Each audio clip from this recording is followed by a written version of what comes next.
Innal hamdalillah nahmaduhu wa nasta'inuhu wa nastaghfiruh wa na'udzu billahi min shururi anfusina wa min sayyiati a'malina. May yahdihillahu fala mudilla lahu wa may yudlilhu fala hadiya lahu.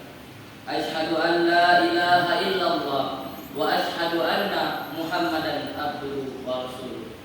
Allahumma shalli ala Muhammad wa ala ali Muhammad wa man tabi'ahum bil ihsani illa yaumiddin. Amma ba'd, fa ya ibadallah, usikum wa nafsi bi taqwallahi aliyyil qadir. Qailun fil mahkamil kitab, ya ayyuhallazina amanu ittaqullaha haqqa tuqatih wa la tamutunna illa wa antum muslimun. Ma'asyiral muslimin rahimakumullah.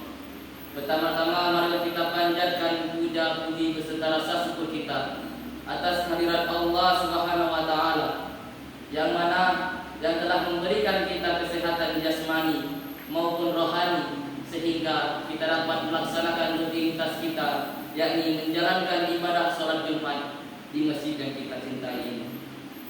Salawat beserta salam tak lupa pula kita haturkan kepada junjungan kita Nabi Allah Nabi Muhammad sallallahu alaihi wasallam. Allahumma shalli ala Muhammad wa ala ali Muhammad, yang telah membawa kita dari alam jahiliyah menuju zaman Islamiyah seperti yang kita rasakan pada saat ini. Tak bosan-bosannya khatib berwasiat umumnya kepada jamaah sekalian dan terkhususnya kepada diri khatib sendiri. Marilah kita tingkatkan ketakwaan kita dengan sebenar-benarnya takwa, yakni dengan menjalankan seluruh perintah-perintahnya dan menjauhi semua larangan-larangannya. Ma'asyiral muslimin rahimakumullah. Dikisahkan pada tahun 1975, pemerintah Prancis menawarkan bantuan kepada pemerintah Mesir untuk meneliti mumi Fir'aun yang ditemukan oleh pemerintah Mesir. Setelah menemukan kesepakatan, ditunjukkanlah Profesor Morris sebagai pimpinan ahli bedah dan sekaligus penanggung jawab dalam penelitian. Ternyata dari hasil penelitian tersebut, fakta membuktikan hasil akhir yang ia peroleh sangatlah mengejutkan.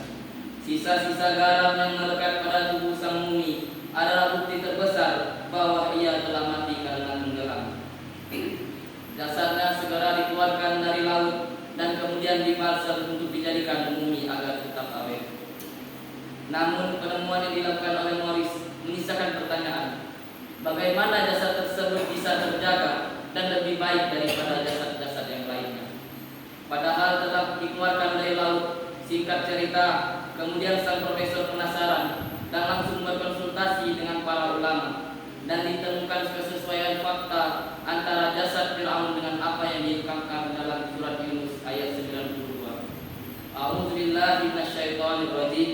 Bismillahirrahmanirrahim. Fal yawma nunajjika bi badanika litakunu liman khalfaka ayah wa inna katsiran minan nasi an ayatina laghafilun. Shadaqallahul azim. Maka pada hari ini kami selamatkan badanmu supaya kamu menjadi pelajaran bagi orang-orang yang datang sesudahmu. Dan sesungguhnya kebanyakan dari manusia lengah dari tanda-tanda kekuasaan kami. Setelah melalui proses pemikiran panjang, akhirnya Profesor Morris memutuskan mengucapkan dua kalimat syahadat, asyhadu an la ilaha illallah wa asyhadu anna Muhammadan Rasulullah, dan memeluk agama Islam. Ma'asyiral muslimin rahimakumullah.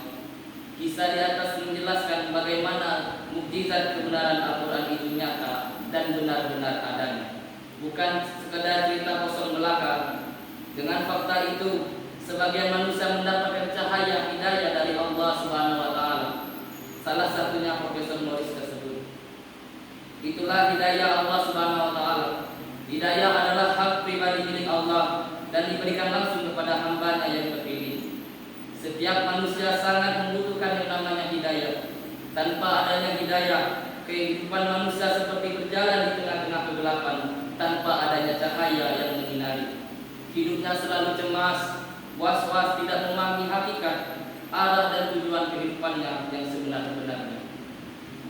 Sejarah membuktikan bagaimana hidayah adalah hak milik pribadi Allah.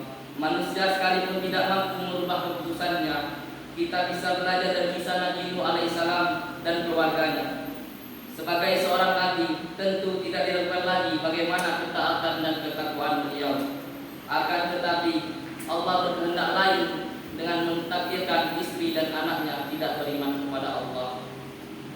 Dalam sirah Nabawiyah juga dijelaskan, pamanda Nabi Allah Nabi Muhammad SAW yang bernama Abu Thalib, yang selalu membela dan melindungi Nabi Muhammad dari gangguan kafir Quraisy, juga tidak diberikan hidayah oleh Allah Subhanahu wa taala meskipun Nabi sendiri yang mendoakannya. Dari Ibnu Musayyib dari ayahnya dia berkata, ketika menjelang Abu Thalib pamanda Nabi Muhammad meninggal dunia, Rasulullah SAW datang dan menemuinya. Ketika itu di sisi Abu Thalib terdapat Abdullah bin Abu Umayyah dan Abu Jahal. Nabi SAW berkata kepada pamannya, "Ai ammi, qul la ilaha illallah, kalimatul uhajju laka biha indallah." Wahai pamanku, katakanlah la ilaha illallah, yaitu kalimat yang akan aku nanti bisa beralasan di hadapan Allah Subhanahu wa taala. Melihat Rasulullah SAW menuntun Abu Thalib mengucapkan kalimat tauhid, Abu Jahal dan Abdullah bin Umayyah pun marah dan berkata, "Ya Abu Thalib, targhob ambil lagi Abdul Muthalib."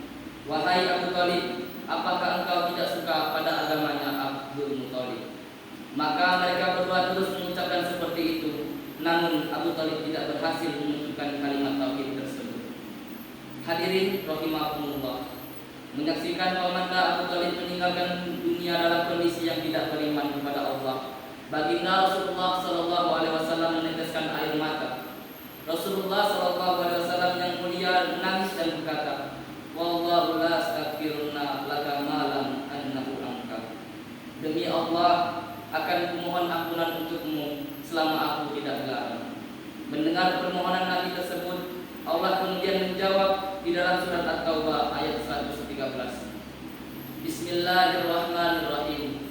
Ma kana lin-nabiyyi walladzina amanu an yastaghfiru lil musyrikin walau kanu ulil qurba min ba'di ma tabayyana lahum annahum ashabul jahim. Tidak pantas bagi seorang nabi dan orang-orang yang beriman mereka memintakan ampun bagi orang yang musyrik, meskipun mereka memiliki hubungan kekerabatan, setelah jelas bagi mereka bahwa orang-orang musyrik itu adalah penghuni neraka Jahannam. Kisah ini diamalikan dalam Al-Quran agar menjadi pelajaran bagi umat-umat sekarang dan selanjutnya. Maka beruntunglah bagi kita, keluarga kita yang hidup dalam satu nafas, yaitu nafas Islam. Ma'asyiral muslimin rahimakumullah. Dari kisah di atas kita dapat memahami betapa mahalnya hidayah Allah Subhanahu wa taala. Hidayah adalah aset berharga yang harus dibina, dirawat dan diperjuangkan oleh seorang muslim. Rasulullah SAW bersabda, "May yahdihillahu fala mudhillalah wa may yudlilhu fala hadiyalah." Siapa yang Allah beri petunjuk, tidak ada yang akan bisa menyesatkannya, dan barang siapa yang Allah sesatkan, tidak ada yang bisa memberi petunjuk padanya. Hadis ini jelas bahwa hidayah adalah hak pribadi milik Allah. Meskipun manusia bahkan Nabi sekalipun berdoa, jika Allah tidak menghendaki, hidayah tidak akan diberikan. Kita bisa melihat dalam sejarah bagaimana orang-orang munafik tinggal bersama Nabi. Mereka melihat, mendengar dan menyaksikan apa yang disampaikan oleh Rasulullah. Mereka juga mengerti dan sangat paham bahasa Arab. Bahkan mereka juga mengerti bahasa Al-Quran. Namun hati mereka tidak tersentuh oleh cahaya hidayah, sehingga mereka tidak beriman kepada Allah dan Rasul-Rasulnya. Kita juga melihat dalam sejarah bagaimana Nabi Nuh alaihissalam yang berdakwah pada kaumnya selama 950 tahun. 950 tahun bukanlah masa yang pendek. Namun Nabi Nuh berdakwah dengan kesabaran dan ketabahan yang luar biasa.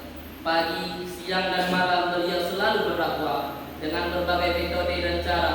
Namun sayangnya istrinya tetap tidak mau beriman kepada Allah. Ternyata anaknya juga meninggal dalam kondisi kafir.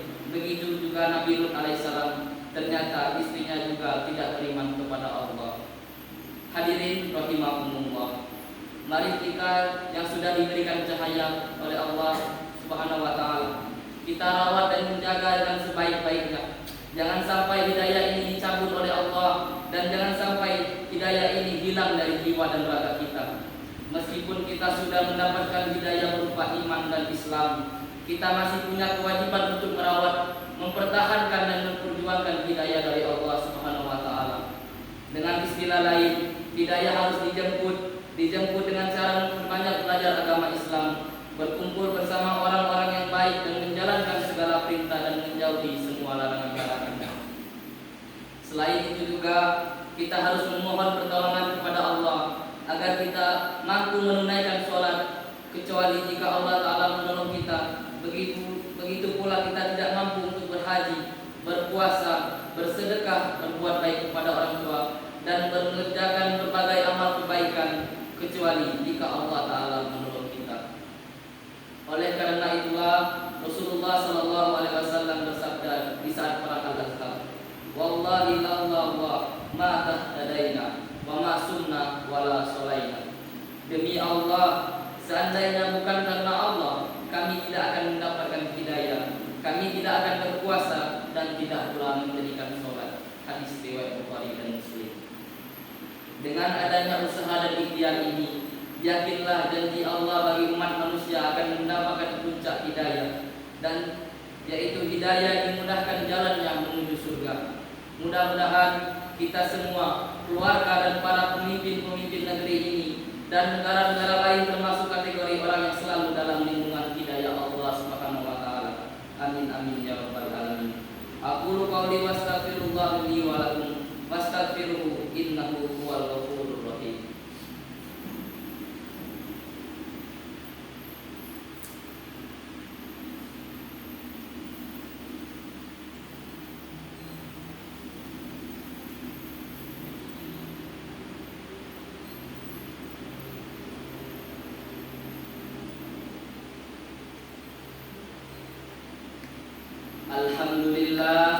Alhamdulillahillazi amarna bittihadi wal iktisami bil haqqi ilallahil matin. Asyhadu an la ilaha illallah wahdahu la syarika lah, iyyahu wa iyyahu nasta'in. Wa asyhadu anna Muhammadan abduhu wa rasuluh wa mab'utsu rahmatan lil alamin. Allahumma shalli ala Muhammadin wa ala alihi wa ashabihi ajmain.